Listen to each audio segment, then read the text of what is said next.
क्या आपने कभी सोचा है कि हमारे दादा दादी 80-90 साल तक किसी बीमारी के बिना कैसे जीते थे? लेकिन आज 30-40 साल के लोग हार्ट अटैक, डायबिटीज और हाई ब्लड प्रेशर के मरीज बनते जा रहे हैं। 1950 के दशक में भारत में हार्ट अटैक, डायबिटीज और कैंसर जैसी बीमारियां बहुत दुर्लभ थी, मतलब ना के बराबर थी। किसी को ज़्यादातर लोग जानते भी नहीं थे। क्या आपको पता है कि भारत में हर 33 सेकंड में एक व्यक्ति हार्ट अटैक से मर रहा है? हर 33 सेकंड में। क्या आप जानते हैं कि 1990 के बाद भारत में कैंसर के मामले 300% तक बढ़ चुके हैं? 300% भाई साहब। लेकिन ये सब अचानक नहीं हुआ। यह एक सोची समझी साजिश थी।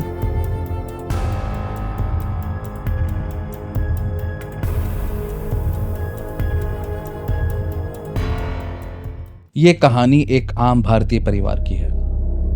एक ऐसा परिवार जहां पर हर सुबह माँ चाय बनाते हुए घर के कामों में लग जाती है। पिता अखबार पढ़ते हुए पहले पन्ने पर महंगाई की खबरों से परेशान हो जाते हैं और बच्चे जल्दी से नाश्ता कर स्कूल भागते हैं। परिवार के लिए दिन का सबसे खास वक्त होता है रात का खाना, जब सब एक साथ बैठकर बातें करते हुए हंसते हैं और गरम गरम रोटी सब्जी का आनंद लेते हैं। पर इस मासूम से दिखने वाले खाने में एक ऐसा जहर छिपा है जिसे यह परिवार अपनी रोज थाली में परोस रहा है, और वो जहर है रिफाइंड तेल और पाम ऑयल का। अब सोचिए, अगर इस तेल की वजह से अगले कुछ सालों में इस परिवार के किसी सदस्य को हार्ट अटैक, कैंसर या डायबिटीज हो जाए तो कौन जिम्मेदार होगा? क्या आपको पता है कि भारत में हर 33 सेकंड में एक व्यक्ति हार्ट अटैक से मर रहा है? हर 33 सेकंड में। क्या आप जानते हैं कि 1990 के बाद भारत में कैंसर के मामले 300% तक बढ़ चुके हैं? 300% भाई साहब। लेकिन ये सब अचानक नहीं हुआ। यह एक सोची समझी साजिश थी या बिजनेस बढ़ाने का तरीका था, पता नहीं, लेकिन पिसा इस भारत का नागरिक। अब जरा अपनी नानी और दादी के जमाने की ओर चलते हैं। क्या आपने कभी सोचा है कि हमारे दादा दादी 80-90 साल तक किसी बीमारी के बिना कैसे जीते थे? लेकिन आज 30-40 साल के लोग हार्ट अटैक, डायबिटीज और हाई ब्लड प्रेशर के मरीज बनते जा रहे हैं। 30-40 छोड़ो, 20 साल की एज में, 16, 17, 18 साल की एज में बच्चों को हार्ट अटैक आ रहा है, उनको बीमारियां लग रही हैं। 1950 के दशक में भारत में हार्ट अटैक, डायबिटीज और कैंसर जैसी बीमारियां बहुत दुर्लभ थी, मतलब ना के बराबर थी। किसी को ज़्यादातर लोग जानते भी नहीं थे। 2024 में भारत दुनिया का डायबिटीज कैपिटल बन चुका है। हर तीसरा व्यक्ति मोटापे का शिकार है, उसमें से मैं भी हूँ भाई एक। भारत में 1990 के बाद से हार्ट अटैक के मामलों में 200% की वृद्धि हुई है। पर ऐसा क्यों हुआ? क्या हमारी जीवन शैली बदल गई? क्या हमने खाना पीना छोड़ दिया? नहीं, हमारी थाली में जहर डाल दिया गया। एक ऐसा जहर जिसे हम रिफाइंड तेल और पाम ऑयल कहते हैं। अब एक बार इसकी शुरुआत को समझते हैं कि 1990 में ऐसा क्या हुआ था।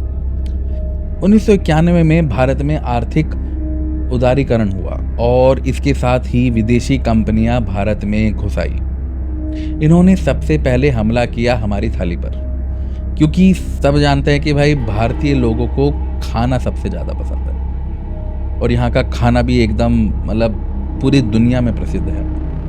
हमसे कहा गया कि सरसों का तेल, नारियल का तेल और देसी घी सेहत के लिए खतरनाक है।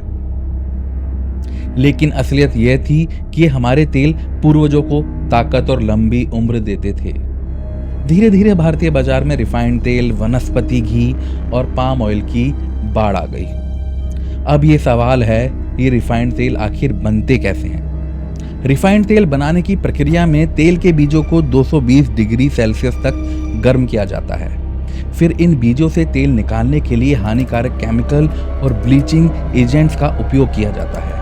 इस प्रक्रिया में तेल के सारे प्राकृतिक पोषक तत्व तो पूरी तरह खत्म हो जाते हैं, और फिर यही तेल प्लास्टिक की बोतलों में बंद होकर आपके किचन तक पहुंचता है। तो बेसिकली हार्ट अटैक और कैंसर एक साथ आपके घर पर आ रहे हैं। अब सोचिए, अगर इस तेल में कोई प्राकृतिक गुण ही नहीं बचा तो क्या इस तेल को आपके शरीर के लिए फायदेमंद कहा जा सकता है?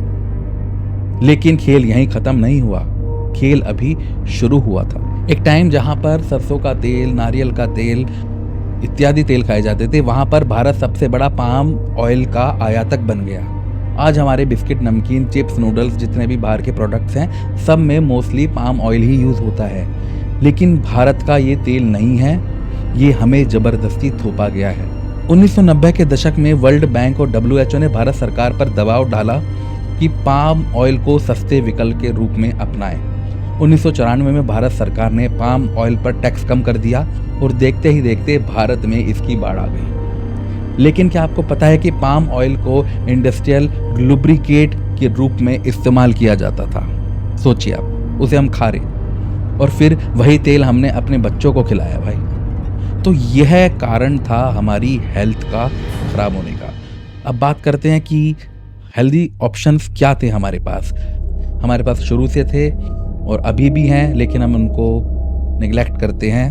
सबसे पहले सरसों का तेल हृदय के रोग से बचाता है और ब्लड सर्कुलेशन को बेहतर करता है, और ये नॉर्थ इंडिया में बहुत खाया जाता है।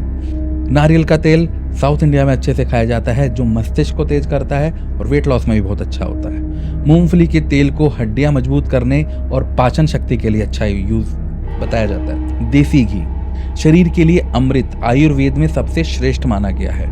इस सब बातों का करने का फाइनली कंक्लूजन क्या है?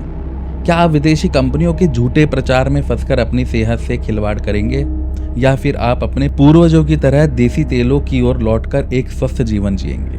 पसंद आई तो इस वीडियो को लाइक करें, शेयर करें और कमेंट में बताएं आप कौन सा तेल इस्तेमाल करते हैं। हमारे भारतीय खान पान को फिर से शुद्ध और सेहतमंद बनाने के इस मिशन में भागीदार बने। जय हिंद।